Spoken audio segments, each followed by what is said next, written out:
Bonjour et bienvenue dans le Flash Info. Le président Alassane Ouattara a regagné Abidjan hier vendredi. Le chef de l'État a effectué une visite officielle au Vatican en Italie avant de se rendre à New York aux États-Unis où il a pris part à la 77e session ordinaire de l'Assemblée générale des Nations unies. Le président de la République a été accueilli à l'aéroport Félix Houphouët-Boigny dès sa descente d'avion. Il a donc été accueilli par le Premier ministre Tiemoko Méliès-Koné, le Premier ministre et d'autres membres du gouvernement. Jérôme Kofi Aboula. Le président de la République, Alassane Ouattara, de retour en Côte d'Ivoire, après quelques jours passés à l'extérieur. À son arrivée à l'aéroport international Félix Houphouët-Boigny de Port-Bouët ce vendredi, en début d'après-midi, il a été accueilli à sa descente d'avion par le vice-président de la République, Tiemoko Méliès-Koné, avec le Premier ministre Jérôme Patrick-Achi. Le chef de l'État a regagné Abidjan en provenance de New York, aux États-Unis, où il a pris part à la 77e session ordinaire de l'Assemblée générale des Nations unies. Session au cours de laquelle le président Alassane Ouattara a pris la parole et plaidé pour la paix dans le monde, en Afrique et surtout dans la sous-région. L'étape de New York, il faut le rappeler, a été précédée par celle de Rome, en Italie, où le président Alassane Ouattara a effectué une visite officielle au Vatican. Une occasion pour le chef de l'État ivoirien d'échanger avec sa sainteté le pape François sur le renforcement des relations entre la Côte d'Ivoire et le Saint-Siège.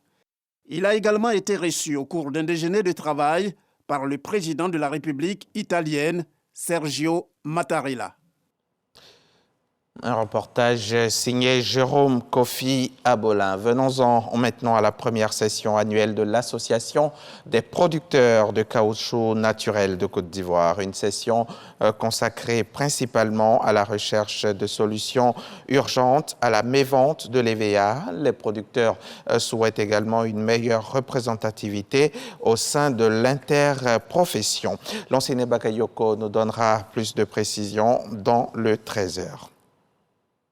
Quel est le rôle des organisations professionnelles du secteur privé dans la lutte contre les barrières non tarifaires? La question était au centre d'un atelier initié cette semaine par Alliance Borderless en collaboration avec les organisations sous-régionales et l'USAID.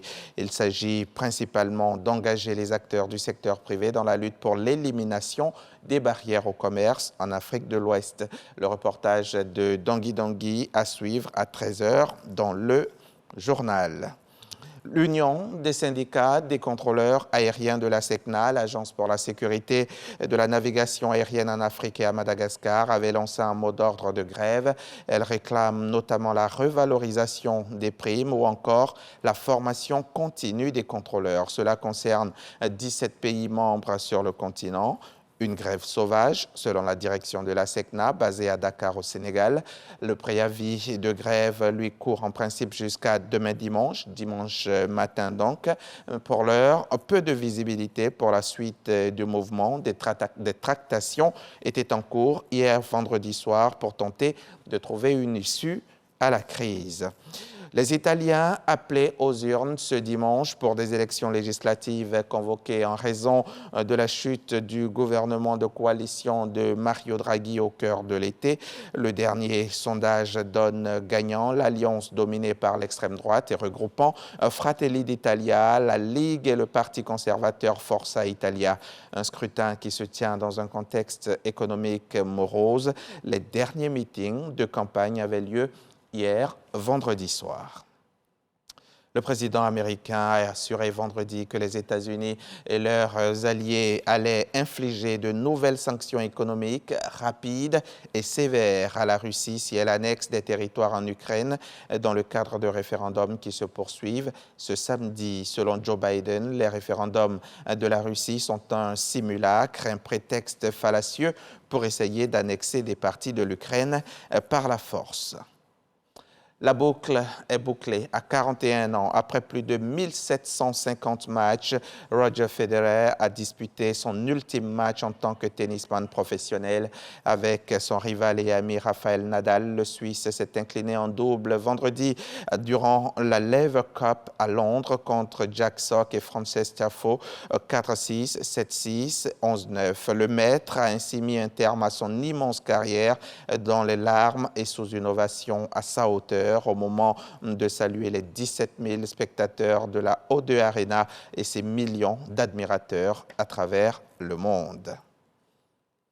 Fin de ce flash, on se retrouve à 13h pour le journal.